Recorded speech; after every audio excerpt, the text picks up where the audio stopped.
Well, thanks for joining us today, everyone. We are covering probably one of the most important topics that you would want to hear as a future homeowner. We're going to get into great detail about how it is that we've helped a number of clients over the years.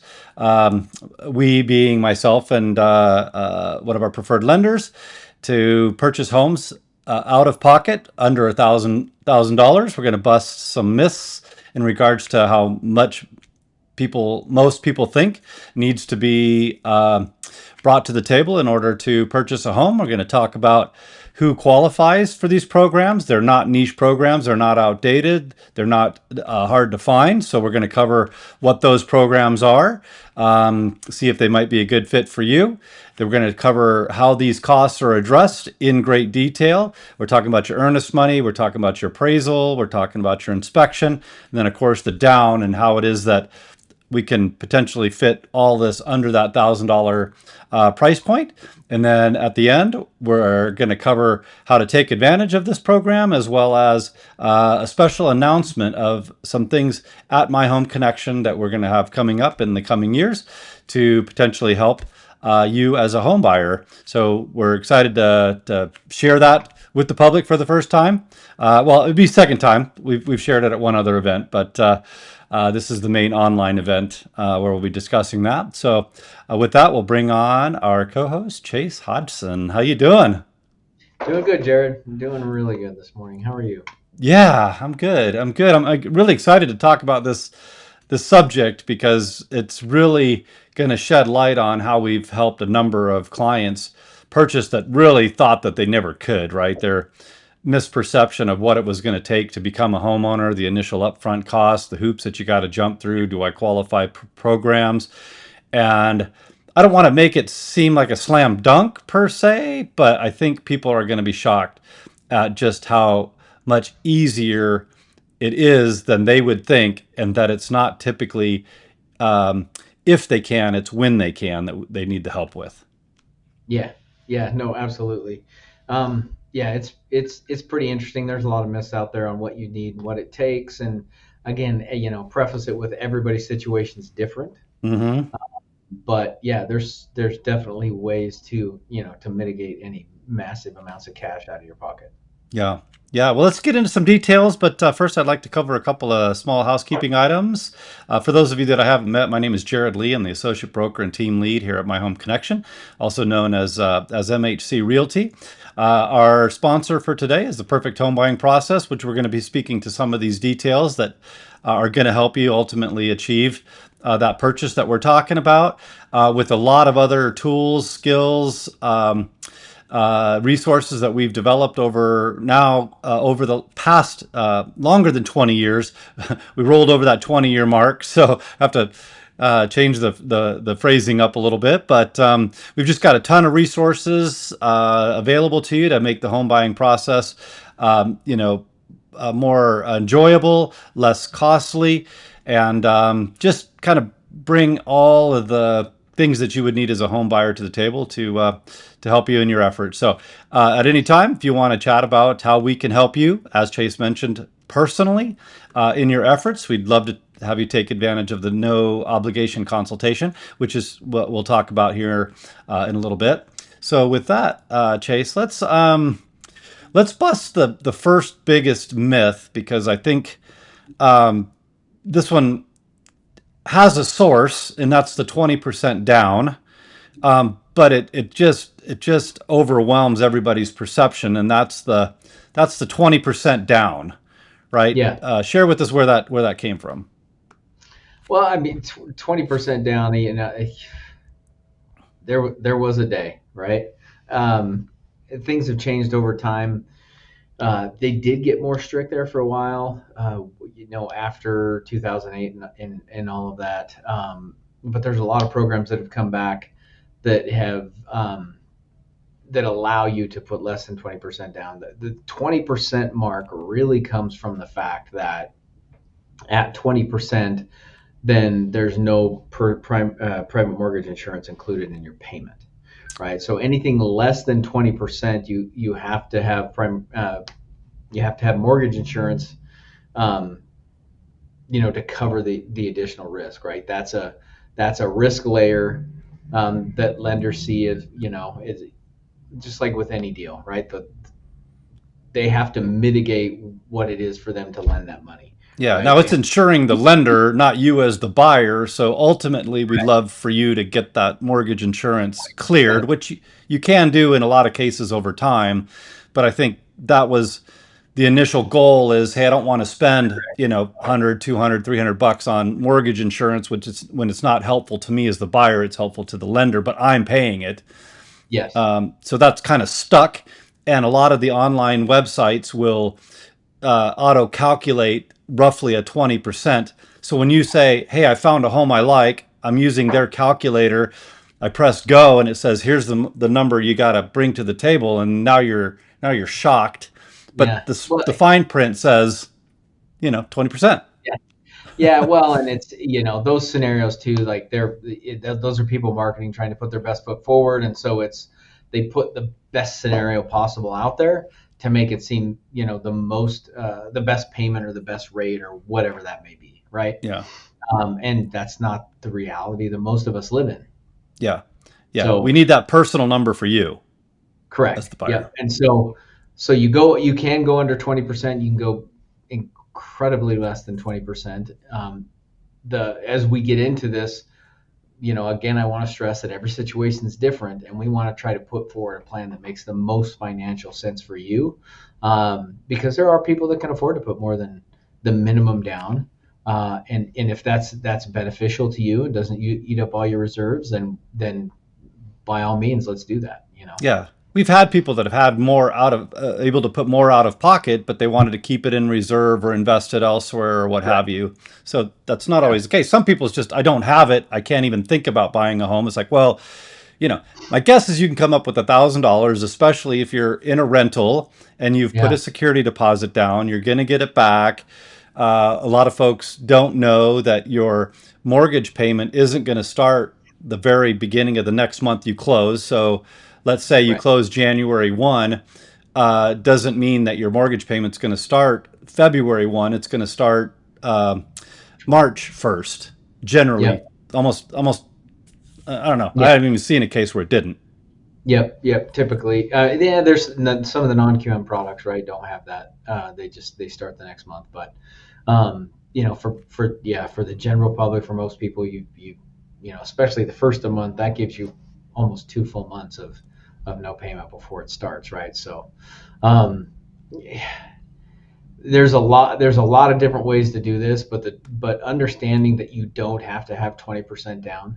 And guess what? Yeah, you will have that mortgage insurance, right, attached to your payment, which increases your payment, but you have to weigh the financial benefits of buying now, gaining that appreciation in your home over time, right, and being Yeah. able to get rid of the mortgage insurance, later on down the road. Yeah. I've never seen it where it's not a positive financial benefit. Yeah, and we're going to help you identify when that 20% is cleared, right? If you're paying down the principal, you're appreciating on your value of your home, when is that 20% LTV hit, and how do we engage with the lender to get that mortgage insurance cleared? So, Yeah, yeah, correct. I mean, and they're required to remove it at 78%, right? Like that's the yeah, law.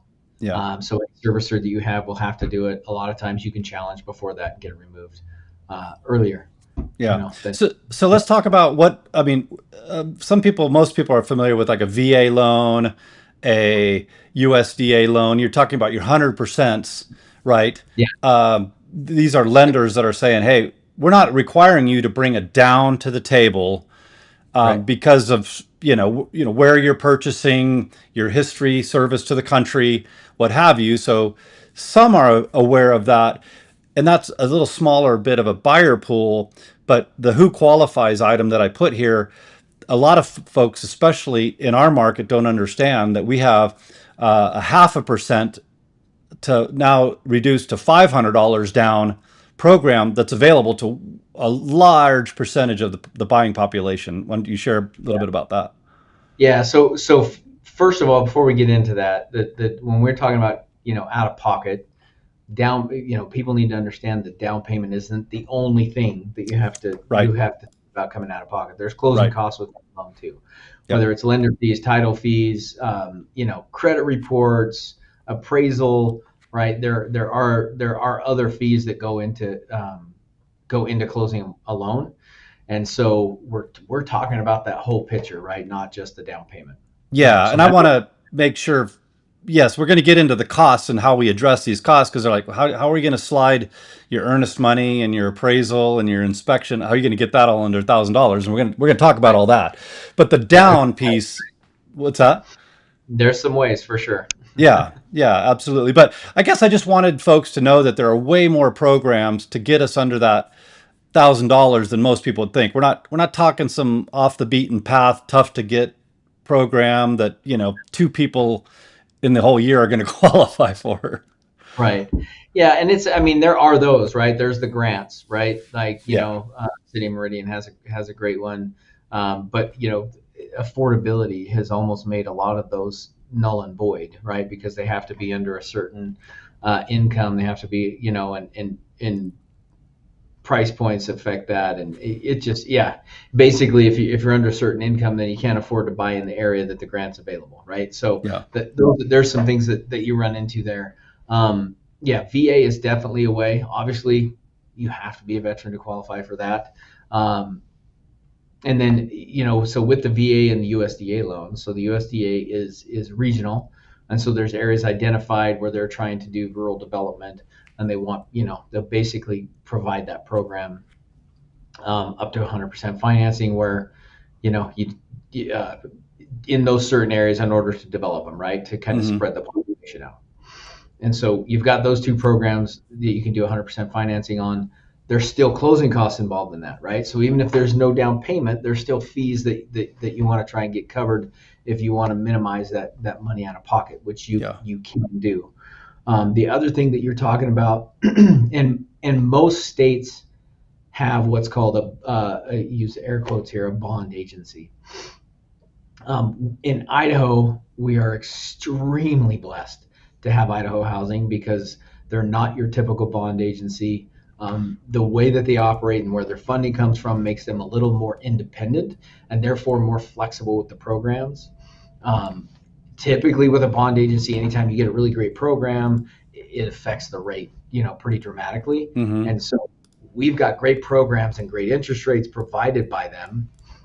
They don't do loans themselves, but they provide the loan programs uh, to lenders like me.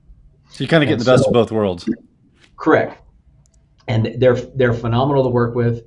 They're a servicer as well. So if you close a loan with them, one of the best things that I like about them, especially for first time home buyers, is that that the servicing of that loan never gets sold, and you don't because you see loans that close and it'll change servicers two or three times while you own that property, and you have to get used to sending your payment somewhere else. With them, it stays there for the life of the loan, and Yeah. so they've been a great partner. They just changed their requirement to there's always a minimum, right? So they have down payment assistance programs um, to help cover your closing costs and your down payment. And they've always had a minimum of a 0.5%. You have to have a 0.5% of the loan amount that comes out of your pocket that goes towards closing, right? They wouldn't cover it all, and which is still a small amount. Yeah. What, a Um, $500,000 home, which is kind of average depending on where you're at in town here, $2,500 right. um, for the down. Yep, and that can go, that can be part of the closing. Like it could be you paying for an appraisal, or just bringing it, to go towards down payment. So they just reduced that to 500. So now the minimum out of pocket that they'll allow is $500, and their down payment assistance program increased to 8%.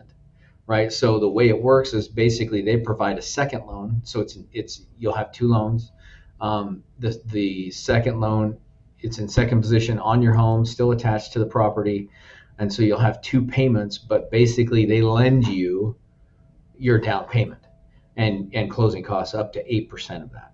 Wow. And then that's broken up into 15 years and a small payment that you can afford and pay back over time. Yeah. So you have VA, you have USDA. IHA, um, what percentage would you say roughly the buyers out there today looking are going to qualify for that? I mean, we're not talking about 3%, 5%, 10%. We're talking.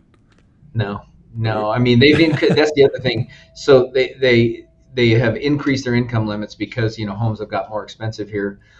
So if you make $170,000 or less, you qualify for their programs. So based off of that income, that Yeah, is a large portion of our community. It's well yeah, above the median.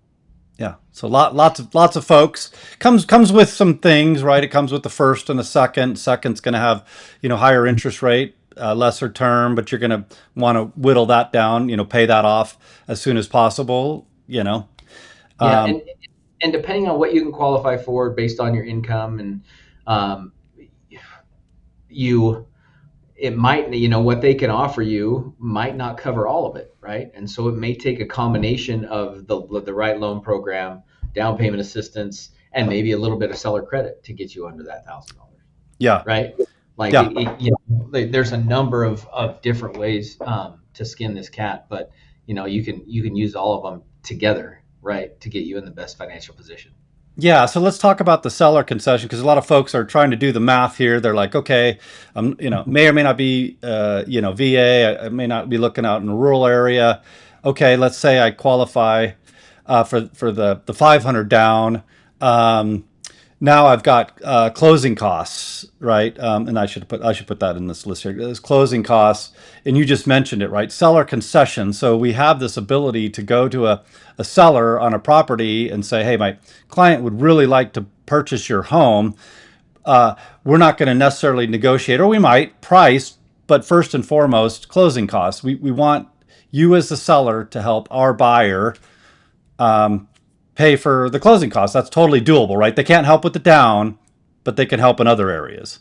Yep. And depending on the program, there's a certain percentage that they can contribute, right? So that and again, this goes back to the point of getting with us early, right? Because Yes. what you just said there is we may or may not negotiate the price. Well, why would you not, right? Well, Right. because maybe it makes more sense to get a seller credit than to have a smaller sales price, right? Like Yes. what benefits the client more, what benefits you more when you're buying a home, you need to look at the transaction holistically, right? And not just Yeah. say, oh, we can do this and get you the best price. Well, maybe that doesn't result in the best payment for you on a monthly basis, Right. right? Yeah. We talk about this often Yep. about the sooner the better because we're going to position you in the best light, specifically for what we're going to get to on earnest money, right? So Mm-hmm. if you want to minimize out of pocket, yes, earnest money. So that's that good faith contribution towards the purchase of the home. You're telling the seller, hey, I'm a highly interested buyer in your home. Sometimes when you minimize that earnest money, the perception can be, hey, you don't seem so serious because you're not putting up a lot of money. Right, right. But what folks need to understand is they're typically more interested in how qualified you are with your lender with the ability to buy than they are about your good faith. Mm-hmm. Yes, they'd love to see you be able to put more money towards it because otherwise you're kind of cutting it tight. They may or may not know why, might just be tight.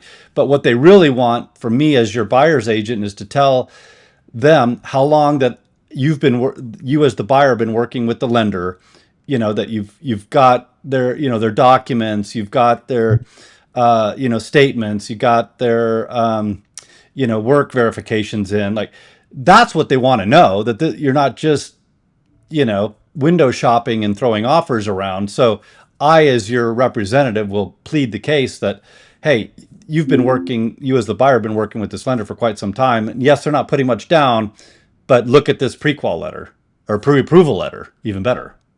Yeah.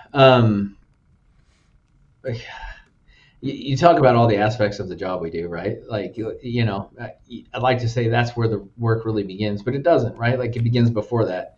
If you're ready to, if you've done all the steps properly and you are truly pre-approved, and I've seen all your documentation, right? And we've had that conversation. Then when you show them houses and make an offer, not only can you give the seller that confidence, but then the minute that offer goes in, I can call the seller as well, Mm-hmm. or the seller's agent, right, and say, hey, just to let you know, Mr. and Mrs. Smith, have done everything that they could possibly. We verified all these funds. This is a very solid offer, Yeah. right? Like you've got a team of people, selling that for you, which is always super important. Yeah, yeah, absolutely. Well, just the one last piece on the earnest money. So let's say the earnest money is that $1,000, right? Where's that $1,000 coming from, Jerod? Okay, here it goes. Right, we gotta submit with the offer earnest money that's going to be held here in our market, typically at title. And it's just going to sit there in escrow. That's your money to be applied towards your purchase at closing, but that's the good faith. So the $1,000, the earnest money is negotiable. I will share that kind of the rule of thumb, or kind of what sellers expect, or I gotta be somewhat cautious with my words here, but what you would think would be contributed is about 1%. So on a $500,000 home, $5,000 towards earnest money. But that's not a fixed number. That's whatever the seller will agree to accept for earnest money. So when people tell you, "Oh, I don't have 5 grand," you don't have to either. We can help you find those homes that a seller will take less. Right. Yeah. I mean, that's a varying number, right? Like there's always a market perception of what that should be, but that's not a set in stone number. Because, with custom build jobs and stuff, I've seen as much as 10 or 15%, Yeah. So depending on the situation. But, yeah, for a typical resale, I would say, yeah, our market here currently, typically, the perception is 1%, but, we see lots of deals with less, right? Yeah. I think my lowest deal was like $250. That's been, Right. years ago, but just to give you an idea, that's not what they're looking for net per se. It's how strong of a borrower you are, and we can tell them Yeah. And if in we've good. gotten, if you've done the $1,000 in earnest money and we've spent the time and we've structured your loan for, your $500 minimum that's required by Idaho housing, right? And we've got either a combination of seller credit or in second loan or whatever down payment assistance to get that in place, then at closing you would receive that, actually get that additional 500 back, right? So if you put Isn't a that thousand crazy? and we've done our job right, Yeah. and then you can actually get money back at closing. We've seen that happen a lot too. Yeah, I think folks, don't get all caught up on that. You're going to get a check back at closing, but we have seen that. Not only not there was no out of pocket, but we've seen people get a check at closing to buy a house. Yeah, So, the only reason I bring that up is because I don't want to create that expectation, obviously. But right. we've talked about being under $1,000 here, and so even if the earnest money is that the seller wants to see is more than what we've set your minimum requirement at, then you could you could get that back. So Yeah, yeah, absolutely. Well, let's talk about a couple of the other things. Appraisal and inspection. I'll let you speak to appraisal, but inspection on our end is just very cut and dry. We feel very strongly, even on new construction homes, that we want you to get an inspection. No home is perfect. Get that, third party opinion. A specialist or generalist, I should say, inspector looking at the property. So we as MHC, and we'll talk about how to take advantage of this in the next slide here. But we are going to credit you on the agent side for up to $500 on that inspection, which covers most of the inspections out there. So in some cases, you might have to come out of pocket because the inspector wants to get paid, at the time of service. But we've worked with a lot of the inspectors around that have opted in certain situations on occasion to wait till closing to get paid for that. So you're not even coming out of pocket there. They're just providing the service in anticipation of getting paid at closing, which would be paid by us on the real estate agent side. yeah. And as far as the appraisal goes, those norms have changed. Used to be always something that was paid at the closing table, in the funding wires, but the norm has become to have those paid up front, because they're, with the market, there's been so many people. If you get a transaction going right and the appraisal came in low, then people don't want to pay, or the transaction's canceled. Those numbers have increased so much. Not that we have appraisals coming in low, not saying that, but there's just so many instances where transactions were canceled for different reasons, that now they want to see that payment up front.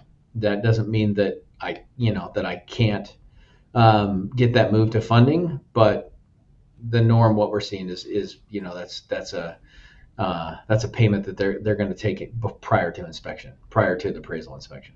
Right, right. So not, it kind of anticipate it, but we're going to do our best. Obviously, the situation, the condition, we want you, to be a homeowner because we believe very strongly in home ownership, and we're going to do what we can to help negotiate that, whether that's with the seller, with the lender, with the Right. inspectors, whomever, to help you put this together. I want to chat, just go back a little bit more on the closing cost, because I Mm-hmm. think people can get really hung up on, because that's thousands of dollars, right? We're not talking Yeah, about an you could be insig. surprised if you're not educated on it, right, and don't have a clue for sure. Yeah, if you don't have any idea, let's just use round numbers, right? Because it varies on every buyer. But let's just say $10,000.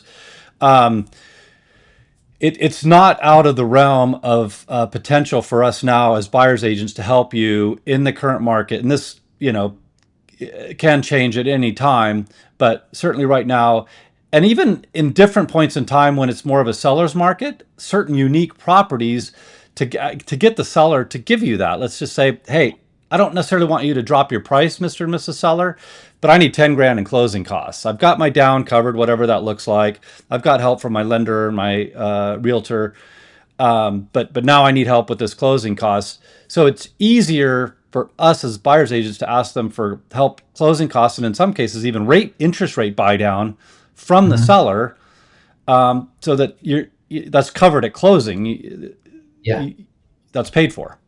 Yep, absolutely. I think the more people that take advantage of that now, right?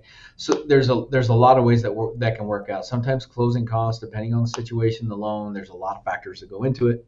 But sometimes closing costs can't be solely covered by the down payment assistance, right? Um, and so the seller credit can help with that. Or, like you said, interest rate buy downs. That's a possibility through Idaho housing. It's also, there's some temporary buy downs that you can do. That's always an option. I mean, I've had the other nice thing though is that, and this just happened in a loan I closed yesterday. We had it all structured for him to come in with a certain amount, come in with his minimum down payment, and um, closing costs were less, right? He has to meet his minimum, and so I couldn't reduce the down payment. So we reduced the second loan, which overall that means he's borrowing less. That means his monthly payments less.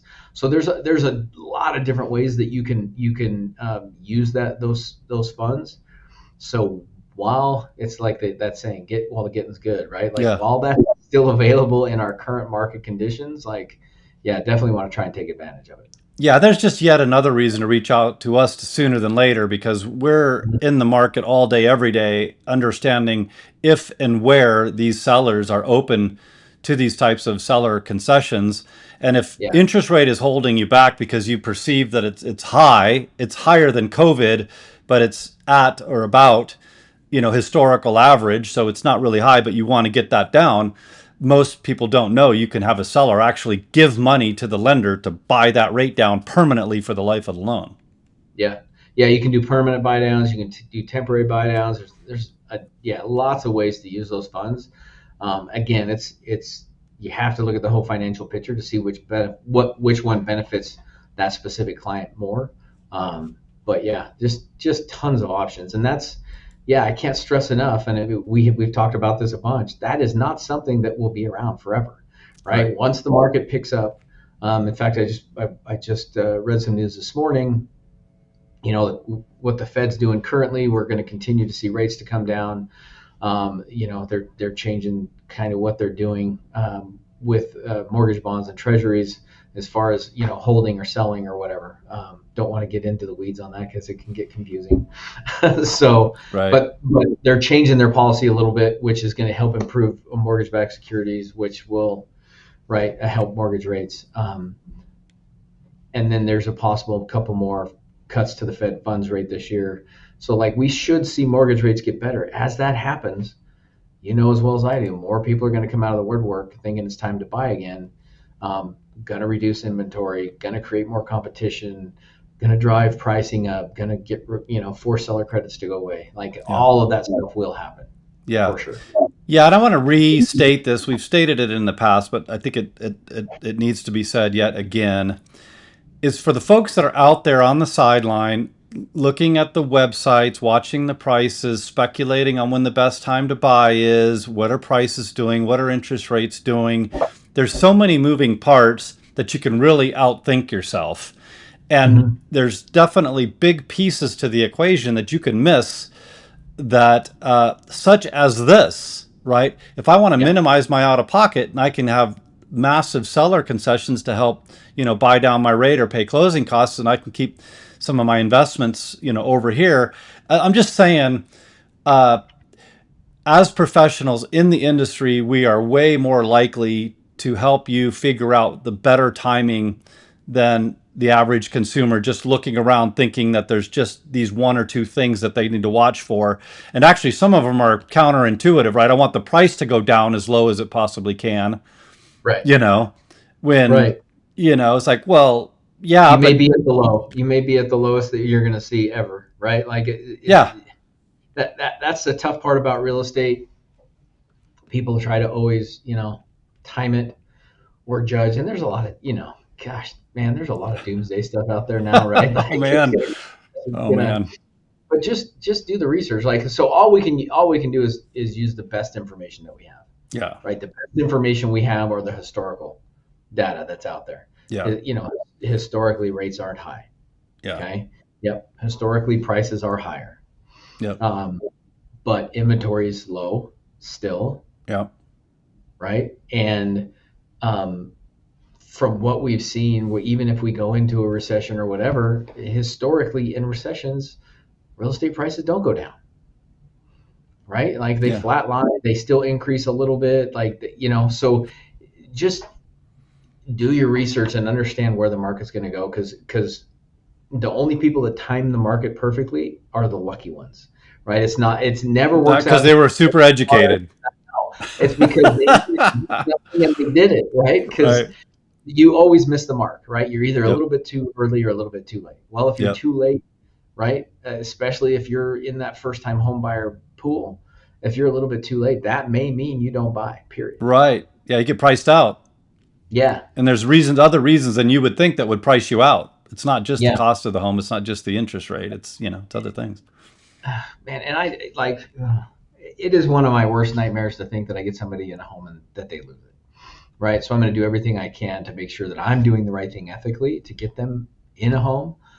But I'm also like a champion of the human condition, right? Like I Amen. believe that, because some people might be thinking, I am already priced out. I can't afford. Well, you don't know till you talk to us. Right. And yet, owning a home may make things tighter for you, but I promise you down the road, it will create wealth for you, Yeah. right? And And that's where I say I'm a champion of the human condition, because I believe that for 99% of us out there, that if you back us in the corner, we're going to fight our way out, right? So yeah. you're going to keep that home. You're going to be able to build wealth. Yeah. And there's other options that I've entertained with folks that they didn't originally think about. It just didn't compute in their head. Hey, this is a short-term thing. This isn't your forever home, but this is a short-term thing to get into home ownership, to realize appreciation and start building wealth, and then get into, so there's conversations we can have about, stepping into where you ultimately want to be. Yeah. Yeah, like you don't ever want to think about the first one being your forever home, right? Like for Good some luck. people it ends up being, right? It does. But it's a, if you I was really bad about this, because I always looked at my home as my sanctuary, and that was, I got emotionally attached to it. Once I started looking at it as a wealth building tool, then it completely changed how I used it and what I do. Yeah. Yeah. Yeah. Amen. Well, let's keep rolling here. Let's talk about the specifics of how folks take advantage of the perfect home buying process, this program we're talking about. We've talked about the loan products. We've talked about the costs associated to it. So, and we've already pretty much said this. First thing you need to do is take advantage of no obligation consultation, right? This is a personal conversation to help you understand if you're ready for home ownership. Again, it's usually not if, but when. And we're going to treat all of our clients as if it was a family member or ourselves or a close friend.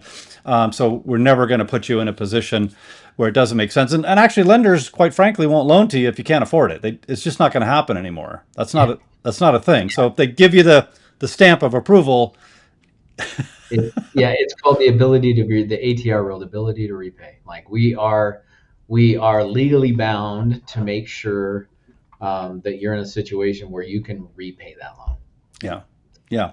So you're not going to get, jammed up. Nobody's going to give you hundreds of thousands of dollars of the loan if they don't think you can qualify for it. But what that initial consultation does is really gets us pointing you in the right direction the quickest, right? And unfortunately, the right direction isn't always or even often the direction that the consumer usually thinks. They think I got Right. to do this. We've seen them do all kinds of mistakes that you wouldn't otherwise think, right? I'm going to go pay off and close this loan. No, right? It seems logical, but it's sometimes the worst thing you can do because your line of credit that's been out there for 20 years got hammered. And Right. Yeah. Paying off the wrong credit cards, right? Like you have to like there's a method to all that madness in order to take best advantage of those changes, right?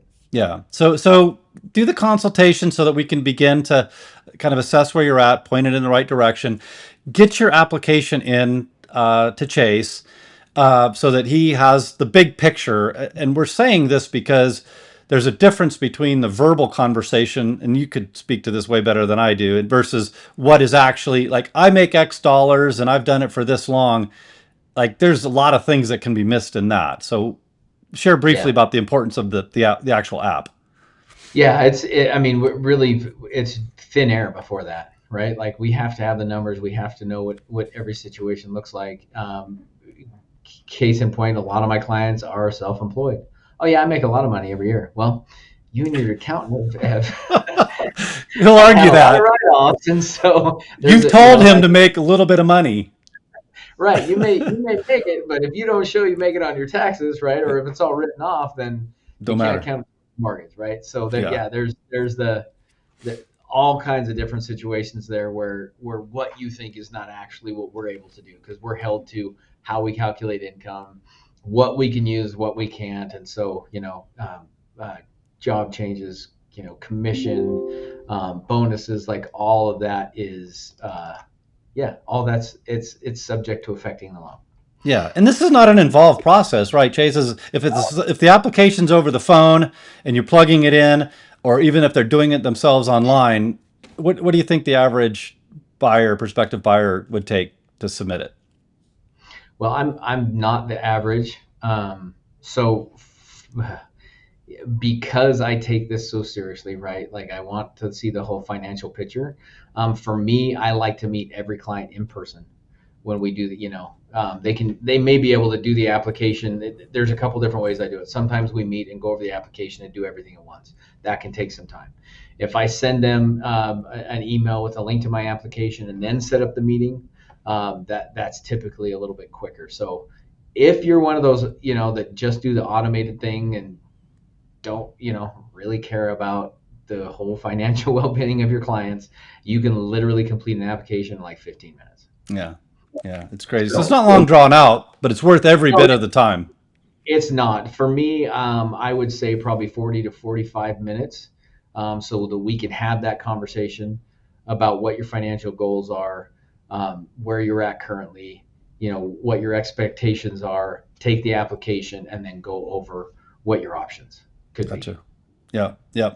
So have that consultation, see if you're ready, get ready with the application. The buyer's rep, so that's on my side, where I am beholden to you as the buyer to represent you in the purchase of that home, kind of like a client uh, patient or attorney client privileges type thing. Think of it like that. I'm obligated to watch out for your best interests, negotiate the best I can on your behalf. And that's that is now required post NAR settlement last year to even go view homes. So Right. this is a commitment to working with us, but hopefully by then we've talked about, you know, where you stand, how we can help you, what the program looks like. Um, so now we have to have something by law in writing that says we can go show you homes, because we Mhm. used to be able to show you home before we had a buyer's rep, but we can't do that anymore. And if you want to know the details on that, I can talk ad nauseum about it. Um, but it's a good thing to have because it protects you, protects us. Right. Um, you know, if you're out and about in a new construction community and there's a rep on site or whatever, then we've got something to show that, hey, you're being represented by an outside agent, of which is not often, if ever, more cost to you than otherwise. But anyway, so that would be Yeah. the other. Our website, myhomeconnection.com. From there is, you know, mortgage calculators. It's, you know, home search efforts. It's what to do in Idaho, places to go, you know, links to, you know, blogs. I mean, it just a kind of that full one-stop shop resource for the home buyer, to get all the information you need. About 100-page relocation guide, if you need it. And then the other thing that we really want to share with you are our podcasts like this, where we've talked about pretty much. I mean, I'd like at this point probably every question that a buyer would have about the Pretty home close. buying process, right? In great detail. What is earnest money? What is down? What is, you know, why would I get an inspection? Interviews with inspectors. So we send them out to you weekly. There's a benefit to you and there's a benefit to us, right? Is you get, you know, a lot of information very quickly. Um, and You then, should listen what's to that? us ad nauseam. They just have to listen to hours of us in order to get the information.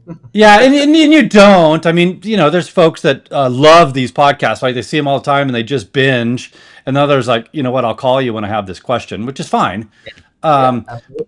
but I'm just sharing kind of if you want it at your pace, at your leisure, that we've found to be extremely helpful because you know, you've asked me about earnest money, but yet you kind of got some questions, and now it's 11 Right. o'clock at night, and you go bounce on our YouTube channel, and you know, get more information. So I put these. Obviously, there's other things in there, but this is kind of, you know, the minimum of what we wanted to do to capture the ability for you as a home buyer to take advantage of the perfect home buying process, right? Take advantage of the appraisal contribution, take advantage of the inspection appraisal. All of these things help us to put you in the best position as soon as possible to move, you know, in the right path instead of just kind of flailing around and maybe you coming to us at last minute and us having to pivot and dodge and weave and, you know, not, you know, be in the most desirable position. So we feel very strongly with these items, it's gonna put you in the best position. Yeah, absolutely. And it's not, it's not meant to be everybody's going to buy a house for $500, right, out of pocket, because that's not the case either. That might not be the best for you, but the idea is to give people, uh, let people know that the 20% is not for everyone, and it's not always needed. So, Right. there's options at many different levels. Yeah. Yeah. Absolutely. And then I guess the last thing that I wanted to share with our viewers and listeners are that we're super excited about, and we're still formalizing this, but we're going to be doing an annual walk, and it's a fundraising walk that those funds raised.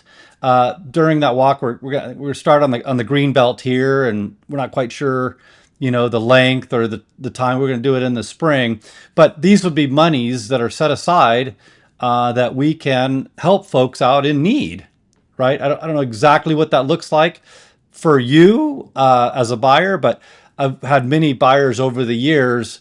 The most recent one comes to mind, you know, a single mom that was buying a slightly older home that, you know, would be great for this because we could contribute some of those monies to help, you know, with the purchase of her home, you know, as an example. And this, you know, so we'll be taking kind of applicants over time to see who it is that we can help.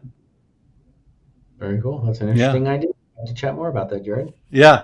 Yeah. We're going to get the formal name all announced and the timelines. And for those that want to participate, right, sign up. Oh, hey, I'd love to get some exercise in and go for a walk on the green belt. What can I do to help raise some money? So anyway, quick little announcement on that maybe in a later episode we talk about in greater detail.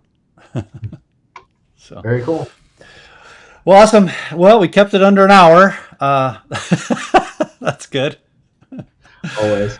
But as always, Chase, we appreciate you coming on, sharing your insight on the lender side, and kind of in this case, specific experiences about how we've helped folks get into their home, and we're excited to see what we can do to help you as well. So, Absolutely. Yeah. Now's the awesome. time, my friends. Now is the time. That's right. That's right. All right. Other than that, we'll sign off and wish everybody a blessed one. Take care. Take care.